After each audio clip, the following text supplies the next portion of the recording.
Success in pitching a documentary happens in two main categories. Number one, what kind of documentary are you making and knowing how to articulate what kind of documentary you're making. And two, knowing who the audience is for your documentary. Let's first talk about what kind of documentary you're making, because that's usually the most difficult thing for independent documentary filmmakers to be able to articulate. I like to break down the kind of documentary that you're making based off of the genre of your documentary. A lot of people say, well, documentaries aren't genre. It's not. So there are different types of documentaries in terms of approach that explain to whoever is buying or supporting what kind of documentary filmmaker that you are, what kind of documentary that you're making, and your ability to articulate that goes directly to helping them understand whether or not your documentary is for that network or fund or whatever. The major different types of documentaries are survey documentaries, and the survey documentary is usually a selection of talking heads. So if your documentary is mostly sit-down interviews talking about certain types of giving different perspectives on a topic, that's a survey documentary. So sit-down interviews with perhaps B-roll footage.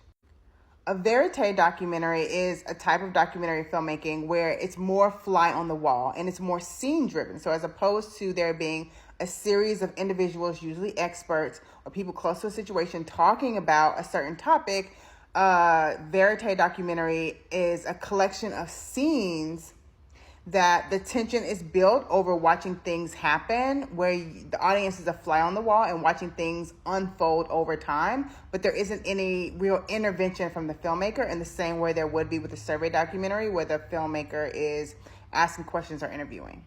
Of course, a hybrid documentary is a hybrid between fiction and nonfiction, so there may be some nonfiction elements in the storytelling, not reenactments. Reenactments are its own thing, but nonfiction elements in the storytelling style matched with just regular nonfiction or documentary storytelling is what we would call a hybrid documentary. Of course, historical documentaries, we all know what that is. Usually historical documentaries are full of archival footage, and perhaps there being interviews of people who are experts or people who were there during the time of the event, but it's all backward facing, meaning I'm telling a story about something that's happened before and I'm looking backwards. Whereas something that is contemporary is I'm telling a story of something that happened in contemporary times, and the storytelling is going forward. So the action, meaning the beginning, middle, and end, is moving forward as opposed to backwards. Character-driven documentaries usually are seen in the verite style, but it's more about a character as opposed to following a narrative from an objective point of view. It's more peeling back the layers of a character. And a character is not a person. It could be a person, but it could also be a group, a movement, or an idea. Okay, so once you understand what type of documentary you're making, oh, I'm making a survey documentary, I'm making a verite documentary, I'm making a hybrid documentary, historical documentary. Once you have that language for what kind of film you're making, then you know who the best buyer is or audience is for your film. For example, if you have a historical documentary or a more hybrid or experimental documentary, PBS may be a buyer for your project because they usually buy projects that are in that vein. Survey documentaries that are about a crime or something that has happened that are more interview driven, Netflix and Hulu tend to be more buyers for that. Whereas if you have something a little bit more character driven and a little bit more artistic, a buyer like Amazon, HBO, and again, PBS may be the buyer for that kind of film because it's more in line with their mandate. Okay, so once you know what kind of film you're making and who the audience is for your film, then you need to gather the materials to pitch who you're asking to support your project or buy your project.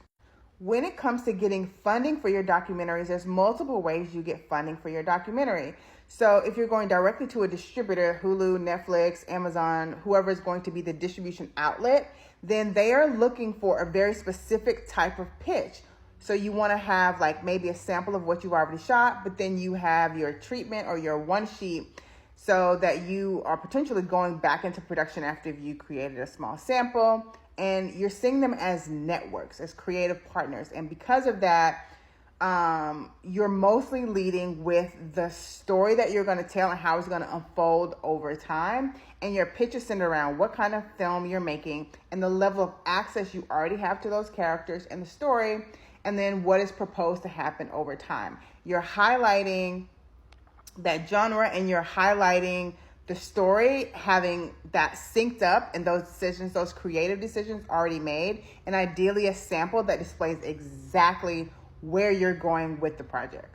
If you are going for more funding in the grant space, that is, you're applying for a grant from Sundance, you're applying for a grant from Film Independent or Tribeca Film Institute or San Francisco Film Society. All of these organizations, plus many others, give direct grants to documentary filmmakers. If you're going that route, you usually have to fill out an application and submit a proposal that's going to ask you a lot more questions about the audience and your point of view as a filmmaker. Those institutions are very concerned with the life of the artist and the work of the artist.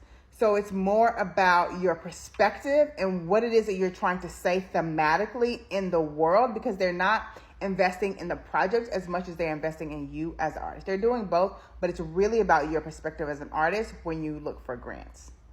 And of course, it's less common, but there are investors who do invest in documentary. And a lot of these investors that invest in documentary are going to be coming from a philanthropic space. So it's really going to be based on the topic and the social impact that your documentary has the power to create. And a lot of places that you want to start when it comes to investments are things like family foundations that have also give grants sometimes, and they also invest. And more of what they're looking for is what kind of social impact you're going to create. So your treatment is more geared around the topic, the importance of the topic, and the social impact that the film can have in the audience. The last category that I would put in here would be NGOs, non-governmental organizations. And NGOs and nonprofits and lobbyists oftentimes use documentary to create some kind of social change in the world of politics. So congressional hearings, congressional screenings, things like that, grassroots social change. Those organizations give grants. A lot of times they're smaller, but when you build them together, you can somehow create